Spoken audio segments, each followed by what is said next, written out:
안녕하세요. 여성을 위한 여성 변호사 안기욱입니다. 최근에 가장 많이 이웃 간에 갈등이 있는 것 중에 하나가 층간 소음일 겁니다. 그쵸? 아래 위층에서 아래층에 또 좀 예민한 분이 사시거나 위층에 아동들, 중학생만 돼도 그렇게 뛰고 그러진 않죠. 애들 뛰는 거 말린다고 말려지지도 않거든요.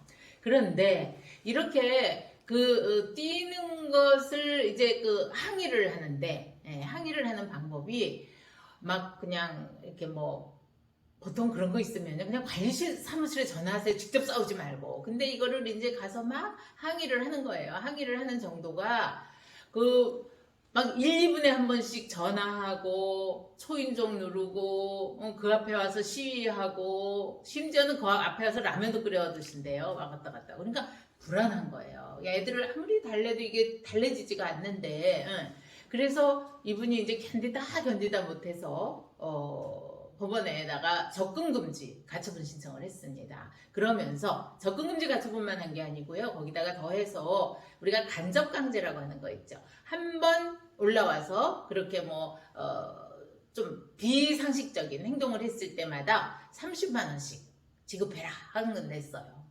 어떨 것 같으세요? 인정이 될까요? 안 될까요? 사실관계를 좀 먼저 보겠습니다. 이 사실관계를 보면은요, 위층에 사는 분이 이제 이 층간소음을 낸다면서 1, 2분 간격으로 계속 전화를 하고요. 그 다음에 막 비방하는 거, 막 조롱하는 거, 내 문자를 수십 통씩 보내고, 또 막 자기 집 천장 두드리고, 그 다음에 심지어는 뛰는 집, 현관 앞에서 막 서성이고, 거기서 라면도 끓여 먹고, 이러니까 이제, 견디다 못해서 접근금지 가처분 신청을 했죠. 그런데 여기에서 우리 1심 법원은 어떻게 판단을 했냐면요. 이 층간소음에 대한 이건 항의의 표시로 한 행동이라고는 하지만 그 행동은 층간소음에 대한 정당한 권리 행사의 범위를 넘어서는 거다. 그래서 이것은 윗집의 인격권과 평온한 사생활을 추구할 권리를 침해하는 거다라고 판단을 해서 접근금지 가처분은 당연히 인용을 했는데요. 그러면서 이제 거기에 접근금지 내용을 여러 가지를 뒀습니다. 예를 들어서 위층에 사는 사람의 의사에 반해서 그 주거지에 접근해서 안 된다? 위층에 올라가지 말라는 거죠. 그 다음에 그 집에 초인종을 누르거나 현관문 두드리는 거 하지 마라. 그리고 그 주거지로 인터폰도 하지 마라. 그리고 전화를 걸거나 전자메일, 휴대폰 문자 메시지, 각종 SNS 등을 보내는 행위, 이것도 하지 마라. 그리고 천장 두드리는 거, 이것도 하지 마라. 이것이 전부 평온한 생활 및 업무를 방해하는 거다. 그래서 하지 말아라라고 결정을 했습니다. 그러면서도 한 번 접근할 때마다 30만 원씩 내라 하는 간접강제, 그거는 기각을 했어요. 기각을 했는데 이분이 1심에서 그런 결정을 받았으면 안 해야 되잖아요. 그런데 그러고도 계속 하는 거예요. 그러니까 이분이 이제 항소를 했습니다. 거기에 대해서 항소를 했더니 우리 2심에서는 이렇게 가처분 결정을 받고 나서도 이렇게 집을 찾아가고 문자 메시지를 보내고 그렇다면 이 사람은 앞으로도 계속 할 것으로 보인다.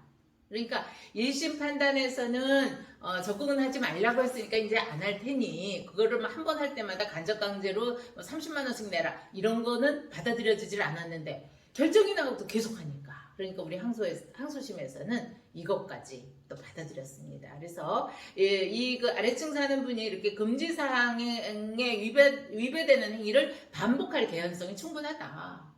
결정까지 나왔는데 이렇게 하니 그래서 이 가처분 결정의 실효성을 보장하기 위해서는 간접강제를 면하고 그 간접강제의 금액은 위층분의 피해 정도 그리고 피해 회복의 곤란성 이런 여러 가지를 참작해서 1회당 30만 원씩 정한다 이렇게 결정을 했습니다.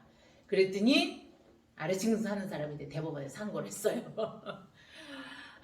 우리 상고심에서도 마찬가지로 이제 원심, 2심 판단과 마찬가지로 이것도 이제 우리가 결정이기 때문에 재항고라 그러거든요. 상고라고 안 하고 대법원에 가는 것은. 그래서 이 재항고 이유를 주장과 같은 간접강제 요건에 관한 법령 위반의 잘못은 없다라고 해서 아래층 사는 분의 재항고를 기각을 했습니다. 사실 이 층간소음은요 우리가 데시벨이라 그러죠. 법에 허용하는 주간에 40에서 45데시벨, 야간에 55, 60데시벨 이거 관계없이 엄청 힘듭니다. 저도 살아봐서 알거든요. 그러나 그 항의하는 방법은 정말 이게 물리적으로 그런다고 해결이 되는 게 아니지 않습니까? 또 위층에서 일부러 그러는 것도 아닐 거고요. 아이들이 뛰는 걸 정말 발을 묶어놓을 수도 없고 어쩝니까? 그럴 때는 그냥 관리실을 통해서 한다든가 해서 좀 합리적인 그런 해결 방법을 찾아서 이웃 간에 원만하게 지냈으면 좋겠습니다. 또 궁금한 내용 댓글 주시고요. 구독, 좋아요 함께 해주십시오.